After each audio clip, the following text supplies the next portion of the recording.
segala hal, Tuhan tak pernah berubah. Kasih-Nya abadi, setia dan nyata. Dalam kesulitan, Dia selalu menyertaku. Yesus Kristus Tuhan yang tak berubah. Tuhan Yesus tidak pernah berubah. Kekuatan-Nya tetap pada setiap waktu. Janji-Nya abadi, takkan pernah pudar. Tuhan Yesus tidak pernah berubah.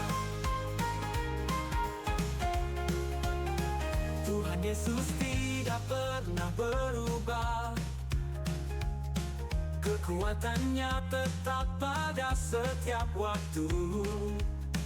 Janji-Nya abadi, takkan pernah pudar. Tuhan Yesus tidak pernah berubah.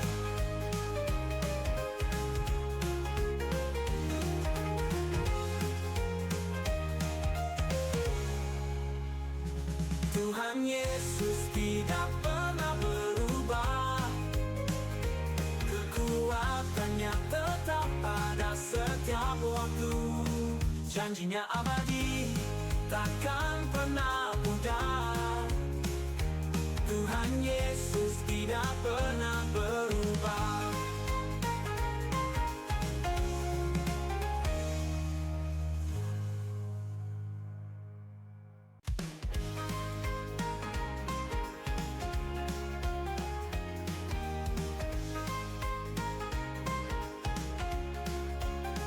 Dalam segala hal, Tuhan tak pernah berubah. Kasih-Nya abadi, setia dan nyata. Dalam kesulitan, Dia selalu menyertaku. Yesus Kristus Tuhan yang tak berubah. Tuhan Yesus tidak pernah berubah. Kekuatan-Nya tetap pada setiap waktu. Janji-Nya abadi, takkan pernah pudar. Tuhan Yesus tidak pernah berubah. Tuhan Yesus tidak pernah berubah. Kekuatan-Nya tetap pada setiap waktu. Janji-Nya abadi, takkan pernah pudar. Tuhan Yesus tidak pernah berubah.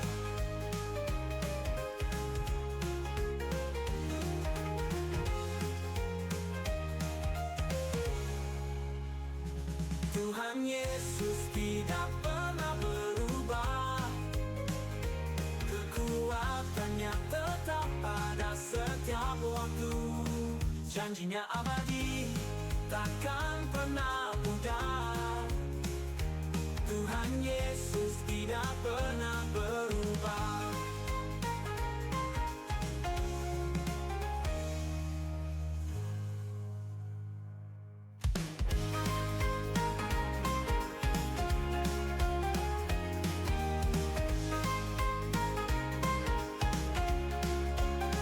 Dalam segala hal, Tuhan tak pernah berubah.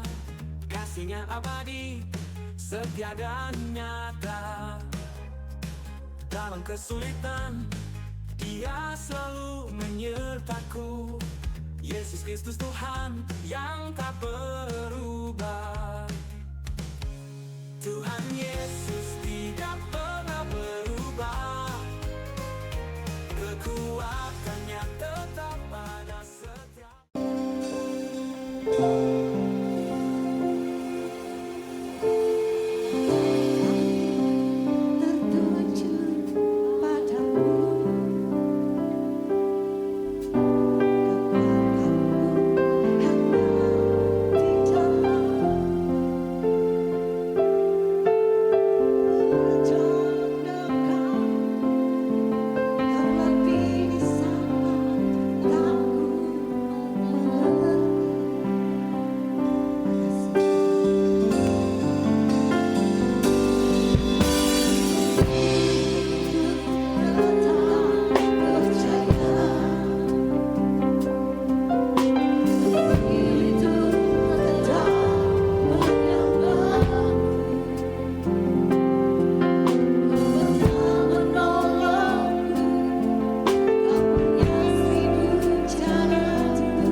Yang dari hatimu katakan. Ya Tuhan, kami selalu bersamamu Yesus. Kami sanggup berjalan bersamamu Tuhan. Amin.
Yesus, Yesus, terus menyembah, nikmati hadirat Yesus.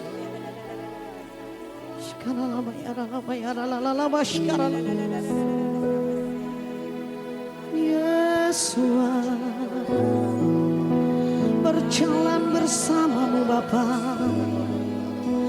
kami pasti menang.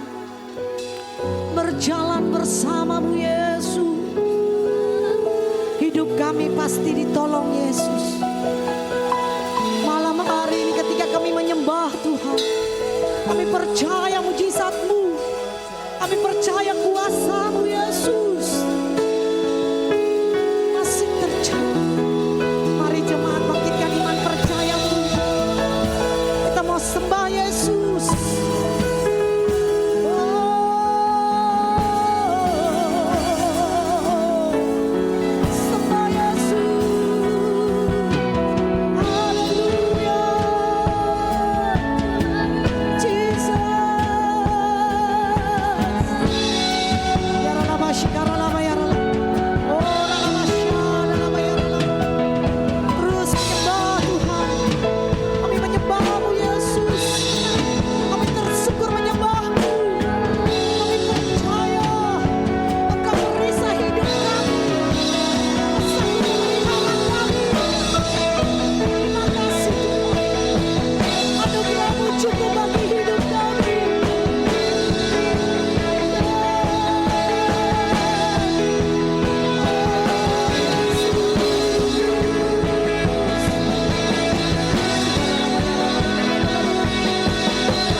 Yesus.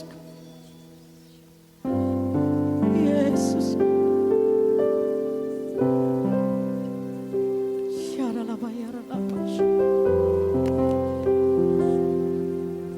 Terima kasih Tuhan. Terima kasih Yesus. Terus mengucap syukur. Terus menyembah Yesus.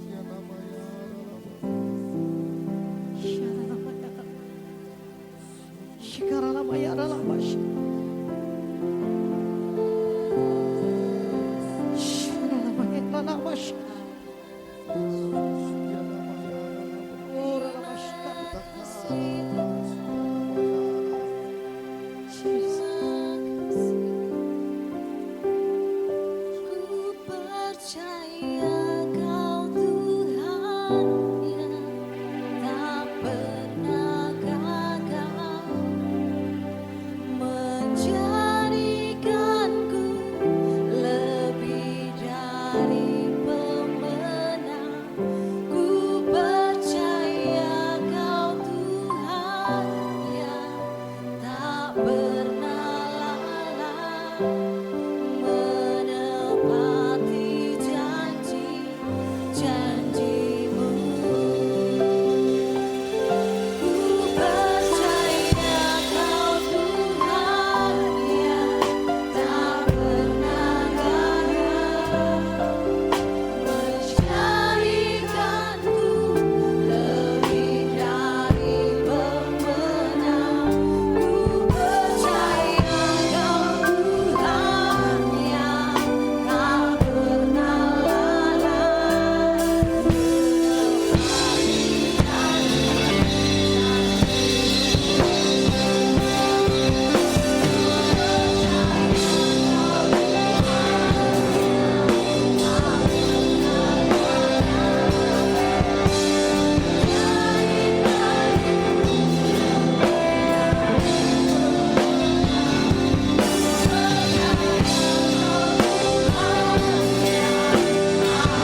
mau memujimu, ku selalu pujimu, ku mau menyembahmu, ku selalu sembahmu. Kau yang layak terima semua pujian, kemuliaan hanya bagi Tuhan. Kau yang layak, kau yang layak terima semua pujian, kemuliaan hanya kau yang layak, kau yang terima semua pujian, kemuliaan hanya bagi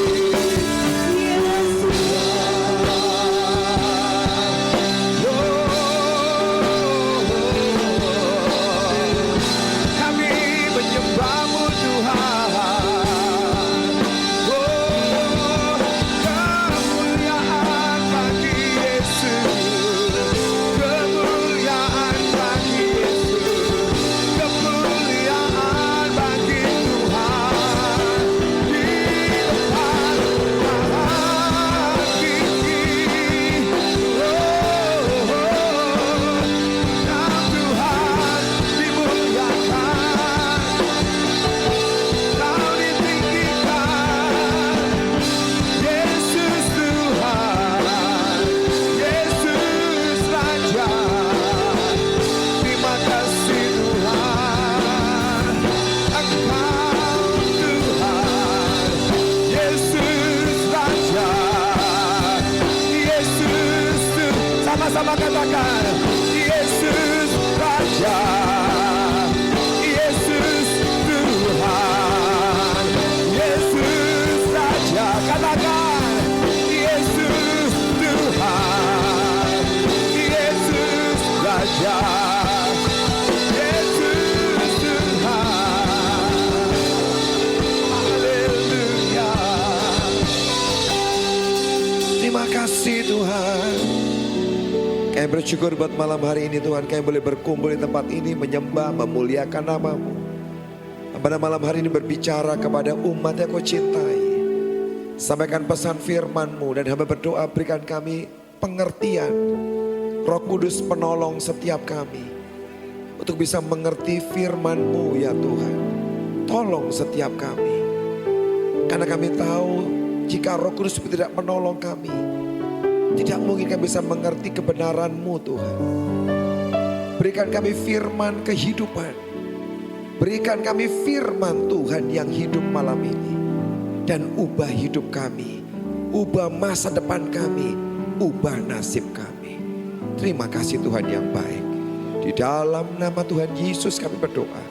Dan semua yang percaya sama-sama katakan amin. Beri kemuliaan buat Tuhan yang paling baik. Silakan duduk.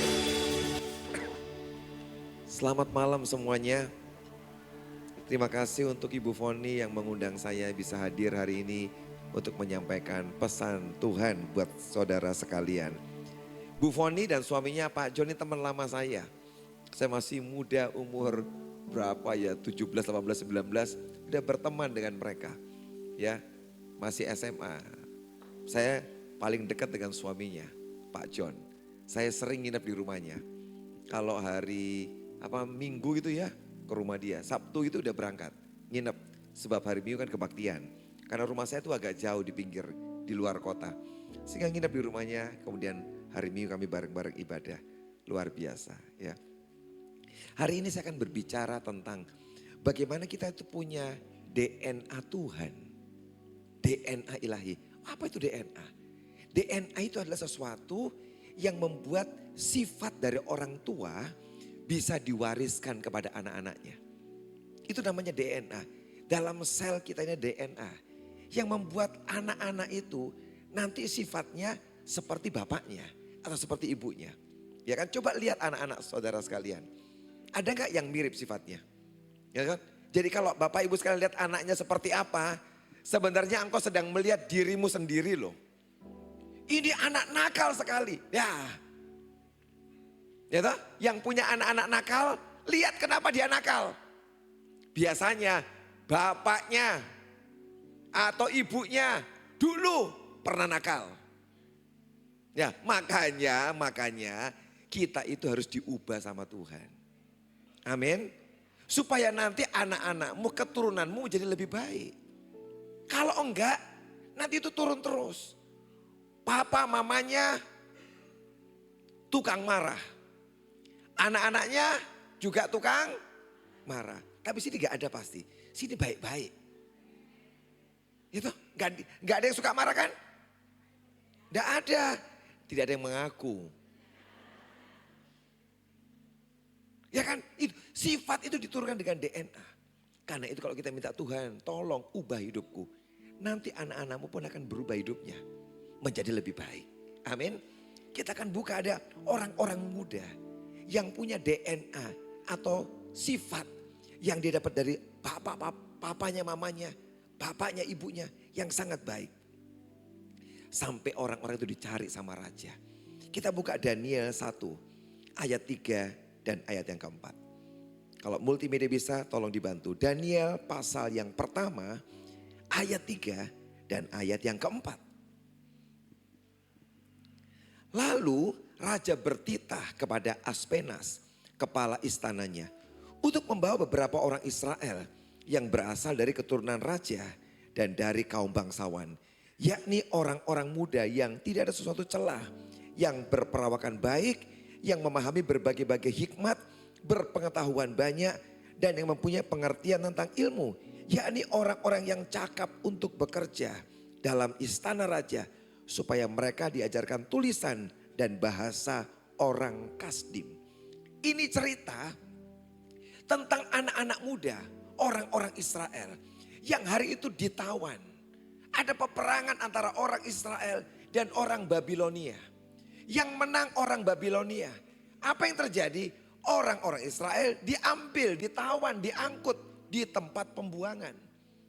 Waktu semua orang-orang dibuang itu campur. Ada rakyat biasa, ada juga anak-anak raja, keturunan bangsawan. Raja Babel berkata, tolong ya kamu cariin dari semua orang-orang buangan ini yang ada di kamp pengungsian, di tempat-tempat pembuangan, tolong cari. Khususnya yang anak raja, khususnya yang orang-orang bangsawan. Loh, kenapa kok mereka dicari? Padahal ini kerajaan Babilonia, dia akan punya orang-orang hebat. Tapi raja ini tahu, ada anak-anak yang punya keturunan raja, yang punya darah raja, yang punya sifat raja. Sekalipun hari itu ada di tempat pembuangan, sekalipun hari itu menjadi budak, sekalipun jadi tawanan. Tapi Raja Babel tahu sifat mereka tetap sifat seorang anak raja. Karena itu kita semua, Bapak Ibu sekalian, saudara-saudara sekalian, kita itu seharusnya juga punya sifat raja. Karena kita punya Bapak di surga, Bapak Yahweh. Siapa? Tuhan Yesus adalah raja. Artinya di dalam hidup saudara ini dikasih satu benih, sebuah sifat raja. Kalau sampai hari ini belum seperti Bapakmu yang di surga, belum seperti Bapak Yahweh sifatmu, saya mau tanya kenapa? Harusnya kita ini punya sifat seperti siapa? Tuhan Yesus, Bapak Yahweh. Kalau sifatnya lain, kamu anak siapa? Nah, pertanyaannya, jawab sendiri. Saya gak mau jawab. Kamu anak siapa? Tanya kanan kirinya, kamu anak siapa? Sebab Bapak di surga tidak suka marah-marah. Bapak di surga tidak suka bersungut-sungut. Suka bersungut-sungut? Suka marah-marah? Tidak. Wah, luar biasa. Sudah mulai mirip. Oh, betul. Ya kan? Ini orang-orang muda dicari. Makanya kalau orang punya sifat baik itu dicari. Padahal orang-orang muda ini miskin loh. Sebab mereka ditawan toh. Tidak ada tawanan yang kaya. Tidak ada. Semua emas mereka, baju yang bagus diambil. Mereka hidupnya sederhana, miskin.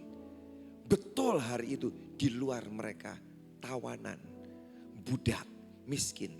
Tapi dalam mereka punya mental raja yang tidak miskin. Mungkin Bapak Ibu sekalian berkata, kita ini orang miskin. Tidak apa-apa. Kita miskin, tidak apa-apa. Tuhan juga bisa ubah hidup satu kali diberkati. Jadi orang yang diberkati, yang limpah hidupnya. Tapi kalau masih miskin, nomor satu yang harus diubah apa? Mentalmu, sikap hatimu, sifatmu. Tidak boleh sifat orang miskin. Amin. Kalau sudah miskin, mentalnya miskin, aduh kasihan sekali kau. Ada orang-orang kaya sih yang mentalnya miskin. Loh ada loh. Orang-orang kaya bermental miskin ada nggak? Ada. Kalau orang kaya itu pelit. Saya saya sudah ingat kata-katanya. Bahasa Makassar bagus. Gili. Saya coba ingat kata itu apa ya? Kalau orang kaya tapi gili.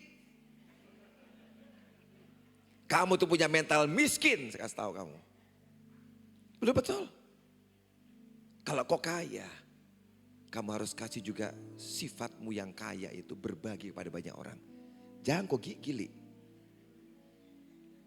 Loh ada orang-orang yang miskin, yang sederhana. Yang mentalnya bagus. Yang dia tidak gili. Saya kasih cerita. Satu kali kami buat acara di Semarang, di kota. Saya dari Semarang. Perkenalan dulu. Pastor Victor dari Semarang. Tadi saya lupa kasih kenal ya. Saya datang dengan teman saya, ada Pastor Budiono. Ada yang main keyboard tuh Dedi. Kami di Semarang. Satu kali kami buat acara. Semua jemaat boleh sumbang apa saja. Ada yang kasih uang. Satu kali saya ini lagi jalan-jalan di pasar. Ada satu, saya nggak tahu kalau itu jemaat. Ketemu sama saya berkata, Pak Victor, ibu siapa? Saya ini jemaat loh. Orangnya sederhana. Apa kerjaannya? Pengemis. Pekerjaannya pengemis. Loh, berarti dia orang miskin. Pengemis. Terus dia ngomong gini sama saya, Pak, kemarin saya sumbang gereja 1 dos aqua. Saya tuh kaget tuh. Dia sumbang apa? 1 dos aqua. Sekarang 1 dos aqua berapa harganya? Berapa? 15.000? Nggak mungkin. Nggak mungkin 15. Itu isinya 48 botol loh. 48 gelas. Minimal itu 50.000. Minimal. Bisa lebih ya. 50.000. Kau bayangkan. Dia sumbang, pengemis sumbang gereja. 1 dos aqua harga 50.000. Saya mau tanya. Berapa lama dia mengemis dapat 20.000? Kalau orang mengemis kau kasih berapa? Berapa? Pelit. 100.000 dong. Betul. Kok betul. Orang mengemis kasih berapa? 2.000. 1.000. Betul? Kamu bayangkan. Untuk dapat 50.000 berapa lama dia mengemis? Harus ada 50 orang. Atau 25 orang yang kasih dia uang. Sampai cukup 50.000. Dia beli 1 box aqua. Dia kasih ke gereja. Saya dengar pengemis itu bilang, Pak Victor, saya sumbang gereja 1 dos. Buat orang lain gak seberapa. Buat saya sumbang 1 dos gak seberapa. Saya bisa sumbang banyak, puluhan mungkin. Ratusan bisa. Tapi buat pengemis itu, apa yang dia kasih 1 dos itu, dia mungkin bekerja beberapa hari sampai dapat 50.000. Itu orang miskin, tapi hatinya kaya. Tapi ada orang-orang kaya yang hatinya miskin. Datang kebaktian, kaya, naik mobil. Kalau kasih persembahan 2.000. Dia lipat-lipat yang halus. Kasih masuk 2. Padahal kalau dia makan coto, makan ikan bakar, Dia rela habis 50.000, 100.000. Buat Tuhan berapa? 2.000. Kalau 2.000 bahasa Cinanya berapa ya? No, lian chen. Kau kasih tukang parkir saja berapa? Tukang parkir tidak mau terima lian chen. San chen. Iya toh, sekarang bayangkan orang kaya kasih Tuhan lian chen kayak tukang parkir. Tuhan, kau parkir jaga mobilku ya. Kalau kamu kaya, pelit, gigili kau. Bertobat malam hari ini. Kalau kamu gigili susah.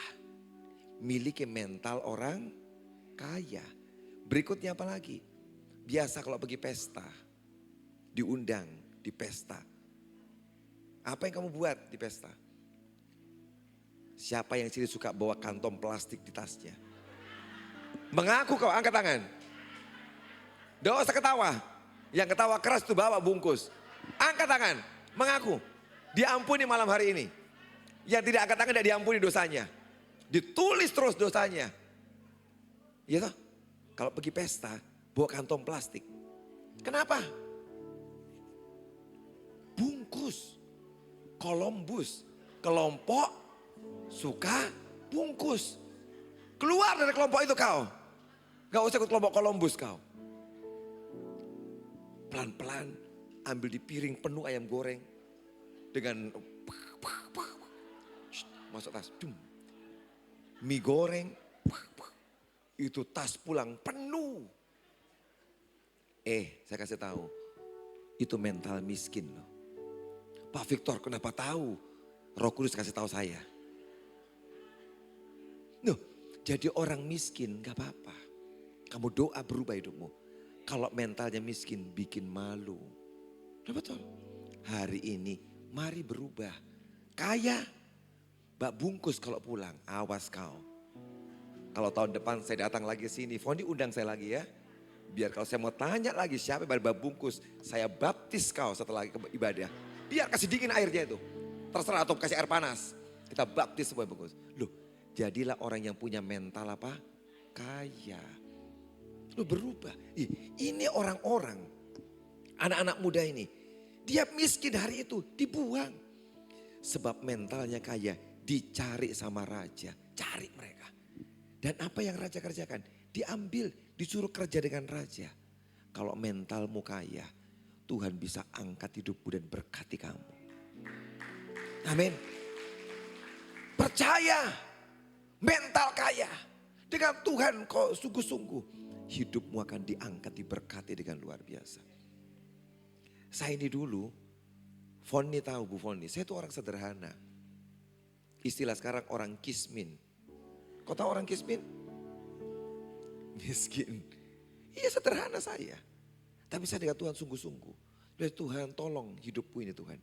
Aku mau jadi orang yang punya mental yang kaya. Aku tidak jadi orang yang mentalnya miskin. Sekalipun aku miskin. Gak apa-apa aku mau sungguh-sungguh. Ketika kita ubah hati kita. Mentalnya kaya. Kita dengan Tuhan sungguh-sungguh. Hidup kita diubah Tuhan. Itu betul. Hidup kita diubah Tuhan. Bisa gak Tuhan rubah? Oh bisa. Tuhan bisa ubah. Kalau kita mau sungguh-sungguh dengan Tuhan. Tuhan kasih hati yang kaya. Maka hari itu hidupmu diubah. Nah, anak-anak raja ini kenapa kok dipilih? Mentalnya bagus. Mereka orang yang mau dididik. Anak raja zaman kerajaan Israel. Anak-anak yang mau dididik yang pertama apa pendidikannya? Selalu ada seorang imam, seorang nabi Tuhan yang mengajari mereka Taurat atau firman. Anak-anak raja diajari firman. Semua yang datang di sini mau tanya, kamu baca firman gak? Pak, saya buta huruf. Kalau kau buta huruf, dengar di telingamu saja. Ya toh? Kasih itu loh. Ada apa? Ayat-ayat yang diputar toh? Dengar. Saya buta huruf gak bisa baca. Tapi semua bisa baca toh? Saya mau tanya, siapa buta huruf angkat tangan? Yang tidak bisa baca angkat tangan. Yang buta huruf. Tidak ada. Semua bisa baca. Puji Tuhan, baca Alkitabmu. Itu orang-orang anak muda ini mau dididik sama Tuhan. Saya mau kasih tahu, kalau engkau mau diberkati Tuhan diangkat, yang pertama baca firman, renungkan firmannya. Bagaimana kok bisa berubah kalau kamu malas baca firman? Sebab firman itu mengangkat derajat kita. Kalau kamu baca firman, kamu lakukan. Baca dulu, lakukan. Nanti kamu akan lihat ada hasilnya. Orang-orang yang bodoh, kalau mereka mau baca firman, baca kitab Amsal tentang hikmat, nanti jadi orang pintar. Sudah bodoh, malas baca. Aduh, Tuhan berkata buang saja. Gitu. Jangan ya. Jangan sampai kamu bodoh dan kamu malas baca Alkitab. Baca Alkitab. Nanti hidupmu akan diubah Tuhan. Orang-orang muda ini mau dididik. Ada imam-imam yang ajar mereka tentang kebenaran firman. Yang membuat hidup mereka itu sungguh-sungguh melekat kepada Tuhan. Yang pertama, kita buka 1 Tawarik 2 Raja 12 ayat 1 dan 2. 2 Raja 12 ayat 1 dan 2. Dalam tahun ke-7 zaman Yehu, Yoas menjadi raja dan 40 tahun lamanya memerintah di Yerusalem. Nama ibunya adalah Sibya dari Beersheba. Yoas melakukan apa yang benar di mata Tuhan seumur hidupnya. Selama Imam Yoyada mengajar dia. Ada seorang raja yang muda namanya Yoas. Jadi raja umur 7 tahun. Umur berapa? 7 tahun. Saya mau tanya, bisa tidak raja umur 7 tahun? Biasanya sudah dewasa toh. Tapi ini terpaksa. Sebab bapaknya mati, dia diangkat jadi raja umur 7 tahun. Tapi Alkitab berkata didampingi satu imam yang namanya apa? Yoyada. Umur 7 sudah diajari baca Taurat. Diajari firman sejak kecil. Itu yang membuat raja ini memasukkan firman terus dalam kehidupannya. Anak-anak lain masih bermain. Ya toh, masih main lari-lari. Anak 7 tahun itu kadang-kadang nakal aja bukan main, betul? Yoas tidak bisa. Sudah belajar firman. Tapi anak ini jadi hebat loh. Sebab mau diajari firman. Kalau engkau mau dipakai Tuhan diberkati. Biarkan Tuhan mendidik hidup saudara. Amin. Mau dididik Tuhan diajari. Nanti kau jadi orang-orang yang hebat. Tapi yang kedua, anak-anak raja itu juga diajari sopan santun. Ya kan? Sikap yang hormat. Karena ini keluarga raja. Keluarga raja gak bisa sembarangan. Harus hidupnya tertib. Sopan. Gak bisa sembarangan. Saudara sekalian tahu kan? Ada kerajaan di Inggris. Ya toh? Raja Inggris siapa namanya sekarang? Yang sudah mati. Kan sudah mati Elizabeth. Penggantinya siapa? Pangeran Raja Charles sekarang. Ya kan? Raja Charles. Raja Charles itu jadi raja. Bisa nggak dia sembarangan kira-kira? Gak boleh loh. Cara pakai bajunya gak boleh sembarangan. Sudah diatur. Baju raja seperti ini. Makanannya diatur. Gak boleh sembarangan. Bisa nggak Raja Charles makan di warung coto? Gak boleh. Dia harus makan di tempat yang khusus. Yang dia makan khusus. Semua diatur. Cara makannya harus pakai garpu, pakai pisau, sopan. Gak boleh. Di sini tidak ada. Semua halus orang Makassar tuh makannya. Gitu? Makanya kita belum cocok jadi raja. Loh, tapi semua dididik. Memang kadang-kadang dididik Tuhan enak gak? Dididik Tuhan tidak enak. Tapi izinkan dirimu dididik Tuhan, dilatih Tuhan. Kalau orang mau dididik Tuhan, nanti orang jadi orang-orang yang hebat. Saya ini orang yang dididik Tuhan, diajari Tuhan. Supaya hidupnya ini apa? Sungguh-sungguh dengan Tuhan. Saya punya cerita bagus. Satu kali anak saya berkata gini sama saya. Papi, saya mau sekolah di luar negeri. Mau sekolah di mana? Luar negeri. Pendeta itu uangnya tidak banyak. Memang ada sih pendeta uangnya banyak, ada. Tapi saya tuh enggak. Waktu anak saya kata, papi aku mau kuliah luar negeri. Saya bilang, tidak usah. Kalau kamu kuliah ke luar negeri buat repot papimu. Sebab uangnya papi enggak banyak.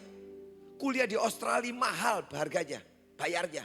Papimu gak bisa, cuma pendeta biasa. Tapi dia sungguh-sungguh, aku mau kuliah di sana. Mau kuliah buat kue di sana. Istri saya berkata, ya gak apa-apa, biar aja dia pergi. Saya bilang enak aja pergi, yang bayar siapa? Gitu, siapa yang bayar? Papinya. Saya bilang ngomong sama istri saya sama anak saya nggak mau bawa kau suruh kamu kuliah di luar negeri. Karena gini, kalau kamu kuliah mahal, saya akan selalu pikir bagaimana dapat apa? Uang. Pendeta kerja cari uang, berdosa nggak? Jadi artinya kalau kamu kuliah, saya perlu uang, saya akan selalu khotbah. Di sini pikiran apa? Uang, uang, uang. Pendeta apa itu? Pendeta harusnya memikir apa? Tuhan, Tuhan, Tuhan. Kalau saya mesti bayari kuliahmu, saya pikir uang terus, saya gak mau. Bilang Tuhan, gak usah keluar negeri. Sebab saya gak mau pendeta yang hatinya jahat. Setelah saya berdoa Tuhan ngomong, gak apa-apa. Aku mau latih kamu. Biarkan anakmu kuliah di luar negeri. Akhirnya saya bilang, ya sudahlah urus sana. Diurus untuk buat visa. Kan dia akan kuliah cukup lama 2,5 tahun. Dia urus visa. Sama istri saya. Setelah kurang 2 hari ditutup pendaftarannya. Istri saya menyerah. Yang saya gak bisa urus lagi. Terlalu banyak syaratnya. Banyak syaratnya. Saya gak bisa penuhi. Ya sudah puji Tuhan. Artinya tidak jadi pergi. Tapi hari yang sama saya nggak tahu gimana ketemu dengan anggota jemaat kami. Yang kerjaannya ngurus semua siswa mahasiswa ke luar negeri. Ketemu ngobrol, kamu kenapa Haji? Anakku mau sekolah, aku udah bisa buat syaratnya. Aku ini agen kirim anak-anak ke luar negeri, kasih ke saya. 1 hari dia buatkan, beres. Saya bilang Tuhan Yesus tolong. Kalau sampai ini keluar visanya, bagaimana saya? Karena saya kan bayar. Dia bilang, 1 lagi syarat terakhir. Kamu harus print rekening bank. Harus ada uang mengendap 500 juta. Banyak apa sedikit? Banyak. Sama saya juga bilang banyak. Rekeningnya harus apa? 500 juta. Mengendap. Saya bilang saya punya. 500 juta ada tapi sudah menguap. Nggak boleh, harus apa? Mengendap. Saya bilang kalau menguap, gak bisa Pak. Ya sudah, semoga kalau dia lihat rekening saya yang kurang ini batal visanya. Ternyata hari Senin diumumkan, keluar visanya. Keluar. Saya tanya sama yang urus, kok bisa keluar? Kan rekeningku sedikit. Dia bilang, Pak, saya sembunyikan rekening Bapak. Dan saya berdoa Tuhan, semoga kedutaan Australia tidak minta rekeningnya. Karena ini rekening berbahaya. Ya kan, disimpan. Dan dia berdoa, karena dia orang Kristen. Dan Tuhan mendengar doanya. Gak diperiksa. Anak saya dapat visa dan bisa berangkat. Saya bilang, Tuhan bagaimana ini? Setiap 6 bulan. Setiap 6 bulan saya harus kirim uang. Berapa tahu nggak tiap 6 bulan? 80 juta. Belum yang bulanan. Setiap bulan dia harus kos. Dia harus makan. Transport, keperluan lain. Itu juga sekian belas juta lagi. Aduh Tuhan gimana ini? Pendeta. Tapi saya lihat Tuhan berkata, aku akan ajari kamu. Setiap 6 bulan lolos bisa kirim. Setiap bulan kami menghemat. Yang tidak perlu tidak usah. Kirim uang ke sana. Supaya anak kita bisa kos, bisa makan. Sampai 1 kali saya mau kirim uang. Untuk dia bayar semesteran 6 bulan. Saya ke depan mesin ATM, saya kirim pakai kartu. Untuk saya kirim masuk, saya yakin saya punya uang. Satu saya kirim, tiba-tiba mesinnya bereaksi. Muncul kata-kata gini, maaf saldo Anda kurang. Dia minta maaf sama saya. Saya bilang, dia tidak salah loh. Dia minta maaf. Maaf, saldo Anda tidak mencukupi. Saya bilang, Tuhan Yesus tolong. Di sini siapa yang pernah diminta maafin sama mesin ATM? Siapa yang pernah diminta? Maaf, saldo Anda tidak cukup. Ada? Tidak ada. Banyak, puji Tuhan kau. Saya diminta pas bilang, aduh gimana ini gak bisa bayar. Saya bilang, habis kamu tuh gara-gara kamu. Ini tidak bisa bayar kita bulan ini. Gak ada uang. Saya berdoa, Tuhan tolong. Sekian hari kemudian saya dapat uang. Saya bisa transfer lagi. Saya bilang, Tuhan aku ini menyekolahkan anak di luar negeri. Hatinya deg-degan. Tapi saya di situ berharap, bergantung kepada Tuhan. Dia ajari saya. Saudara sekalian, belajarlah bergantung kepada Tuhan. Dia sedang mendidik engkau untuk percaya kepadanya. Mau diajari, nanti kamu jadi orang-orang hebat. Miskin boleh, tapi sifat karaktermu tidak boleh jadi orang yang miskin. Amin. Izinkan Tuhan mengajar kamu. Di situ saya lihat Tuhan, engkau ini Tuhan yang luar biasa. Tuhan yang dahsyat. Amin. Sadrak, Mesak, Abednego yang dibuang itu. Satu kali sudah enak hidupnya. Tapi diuji oleh Tuhan. Satu kali raja berkata, aku mau buat patung yang tinggi. Dari emas patungnya. Dan semua orang harus menyembah patung itu. Hari itu kumpul di lapangan yang besar. Ada patung dari emas dibuat. Termasuk Sadrak, Mesak, Abednego datang di situ. Dikatakan itu, kami akan bunyikan semua alat musik. Kalau alat musik didengarkan, kamu semua harus sujud menyembah kepada patung itu. Semua orang-orang di Babel tunduk menyembah kepada patung itu. Tapi 3 orang, Sadrak, Mesak, Abednego tidak mau tunduk kepada patung itu. Semua tunduk, dia tetap berdiri. Raja marah. Kenapa kamu gak mau tunduk pada patung ini? Kami menyembah Tuhan yang hidup. Tidak mau sembah patung itu. Raja berkata, kalau kamu tidak mau, saya lempar kamu masuk ke dalam dapur api. Kalau kira-kira kita hari itu diancam mau dilempar ke dapur api, apa yang kamu buat? Mau tunduk, tetap berdiri? Jemaat Rupe, apa yang kau buat? Cuma satu yang berdiri tegak, yang lain tunduk. Kita takut pasti, ya kan? Aduh tunduk aja lah. Kita tunduk sebentar, setelah pulang kita minta ampun sama Tuhan. Tuhan, tadi maaf loh Tuhan, aku tunduk sama patung. Ya kan? Itu bukan masalah kita tunduk, kemudian kita balik lagi ke Tuhan. Bukan itu. Tapi itu masalah adalah masalah pengkhianatan. Apakah kamu cinta Tuhan sungguh-sungguh atau jadi mengkhianati Tuhan? Atau kamu berpaling dari Tuhan? Saya kasih contoh gampang. Seperti ini. Ada suami-suami nih, misalkan suami nih. Yang satu kali pikir gini, aku selingkuh dulu setelah itu aku balik pada istriku lagi. Ya toh? Contoh gitu ya, aku selingkuh dulu. Selingkuh cari cewek, main perempuan sembarang. Terus sama istri bilang, istriku maaf, aku tadi khilaf, aku kembali lagi ya. Saya mau tanya, kira-kira istrinya marah tidak? Kecuali istrinya itu berhati malaikat. Tidak apa-apa. Biasanya apa? Marah. Itu bukan masalah cuman kita tunduk terus bertobat. Bukan. Tapi itu masalah apa? Kesetiaan. Sadrak, Mesak, Abednego tidak mau jadi pengkhianat.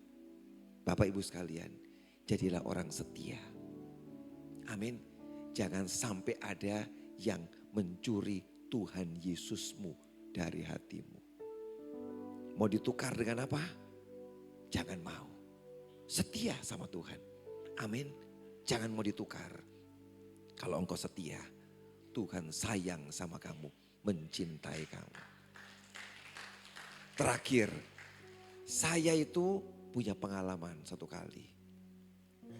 Saya ini merintis gereja 10 tahun yang lalu, merintis gereja. Dulu saya ini wakil pendeta di gereja besar. Tahu enggak berapa tempat duduknya? 11.000. gereja satu gedung seperti stadion 11.000. Saya hari itu jadi wakil pendeta, bantuin pendeta saya. 11.000. Gereja kami besar, punya sekolah, towernya 8 tingkat 2. Sekolah yang di bawah itu besar sekali. Gereja punya tanah belasan hektar, kaya gereja kami. Punya lapangan sepak bola. Tidak ada toh, gereja punya lapangan sepak bola, kami punya. Klub kami tanding, menang terus. Kami punya dapur untuk masak 2 kalinya gedung ini. Dapur buat masak 2 kalinya gedung ini. Jadi kami itu gereja yang kaya sekali.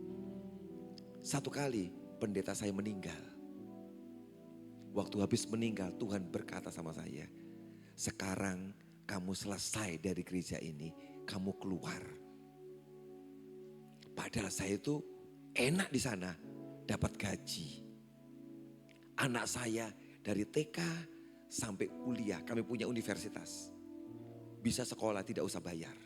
Dari TK selesai bisa. Dapat semua fasilitas. Saya setiap tahun pelayanan kemana-mana ke luar negeri 5-6 kali. Semua enak pokoknya. Dan tiba-tiba Tuhan berkata keluar. Saya mau tanya, keluar tidak? Hah? Keluar tidak? Jangan keluar. Sudah bagus semua dikasih. Fasilitas, anak-anak semua baik. Terkenal, gereja besar. Tuhan bilang kamu keluar. Saya bilang apa? Tidak mau. Betul toh ya? Saya sudah membantu merintis gereja dari 25 sampai kurang lebih jemaat 20.000. Dari 25 saya temani pendeta saya sampai 20.000. Saya kerja 26 tahun di gereja itu. Setia. Setelah besar saya mau tinggalkan. Saya tidak mau. Saya bilang tidak mau Tuhan. Saya mau tetap tinggal di sini. Terus Tuhan berkata, tidak apa-apa. Tinggal di sini. Saya yang tinggal kamu. Satu malam Tuhan berkata, saya tinggalkan kamu. Waktu saya dengar Tuhan berkata di hati saya akan tinggalkan kamu. Kamu boleh tinggal dengan fasilitas semua. Tapi aku Tuhan tidak mau sama kamu. Dan malam itu saya nangis berkata Tuhan, jangan Tuhan. Kemanapun Tuhan pergi, saya mau ikut. Saya tinggal semua gedung gereja yang besar. Semua fasilitas. Semua apa saja yang saya punya. Saya tinggal Tuhan. Tapi saya mau ikut Engkau. Dan hari Minggunya saya berkata di gereja, saya resign. Saya berhenti dari gereja ini mulai hari ini. Sedih. Tinggalkan gereja yang sudah berpuluh-puluh tahun saya bantu layani. Saya tinggalkan. Tapi saya tahu saya sedang ikut siapa? Tuhan Yesus. Memang ikut dia. Kadang-kadang tidak ada apa-apanya. Apakah Tuhan Yesus janji kamu akan hebat? Tidak. Semua habis, tidak punya apa-apa. Saya tinggal semua. Dan saya cuma ikut dengan Tuhan Yesus. Tapi Tuhan Yesus yang lihat ada orang setia dengan dia. Sekalipun tidak punya apa-apa, setia. Di situ Tuhan berkata, aku berkati kamu. Dalam tempo 4 bulan sejak saya keluar, apa yang Tuhan buat? Dia kasih saya gedung gereja baru 3.000 meter persegi. Gedungnya 3.000 meter. 3 gudang besar. 1 gudang 3.000 dia kasih dengan cara ajaib. Dalam 2 tahun lunas. Dia kasih banyak lagi. Hal-hal yang luar biasa. Dan dia buat jemaat yang orang-orang miskin tumbuh berubah. Sampai jadi ribuan jemaatnya. Saya bilang Tuhan kenapa bisa? Sebab engkau ikut aku. Jemaat sekalian, ingat kamu ikut Yesus. Percaya pada Tuhan Yesus. Jangan pada yang lain. Kalau kamu setia, dia bisa ubah nasibmu. Dia bisa ubah nasibmu. Amin. Saya ini orang yang berubah nasibnya. Sebab saya setia dengan Tuhan Yesus. Sadrak Mesach Abednego. dia rela mati. Dia ngomong apa? Tuanku, Tuhan yang kami sembah bisa tolong kami. Seandainya tidak ditolong, tetap aku sembah dia. Itu dia orang hebat. Amin. Hari ini siapa yang mau setia? Bagus. Kita berdiri sama-sama. Kita naik satu lagu. Kita naikkan satu lagu. Sekali Yesus, selamanya Yesus. Amin. Minta Tuhan kasih kesetiaan. Kasih kau mental. Bukan mental orang miskin. Mental raja. Terima kasih Tuhan. Dalam segala keadaan, waktu ku kuat maupun lemah, tetapi Yesus yang mempesona hatiku. Dia beri damai dan kesempatan baru di setiap musim kehidupan. Waktu ku kuat maupun lemah, tetap Yesus yang mempesona hatiku. Dia beri hidup dan kesempatan baru. Sekali Yesus, ya Yesus, harapanku tak akan hilang karena kasih-Nya, sekarang ku ada. Oh Yesusku, ku cinta Kau selamanya dalam segala keadaan. Dalam segala keadaan, waktu berlimpah maupun kurang, tetap Yesus yang mempesona hatiku. Dia beri damai dan kesempatan baru di setiap musim kehidupan. Waktu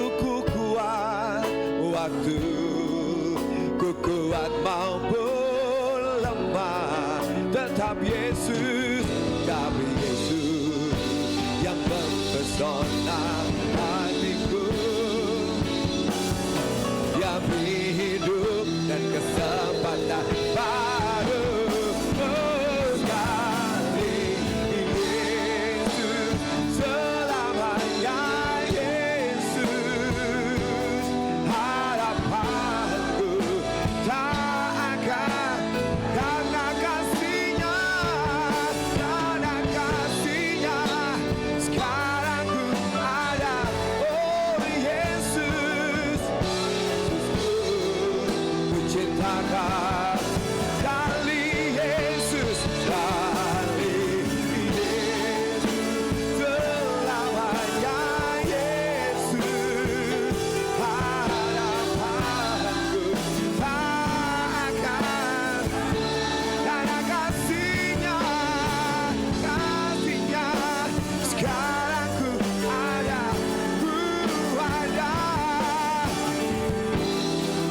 Ku cinta Kau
karena kasih-Nya, karena kasih-Nya, kan aku ada. Oh Yesus, ku cintakan selamanya.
kita buat Yesus?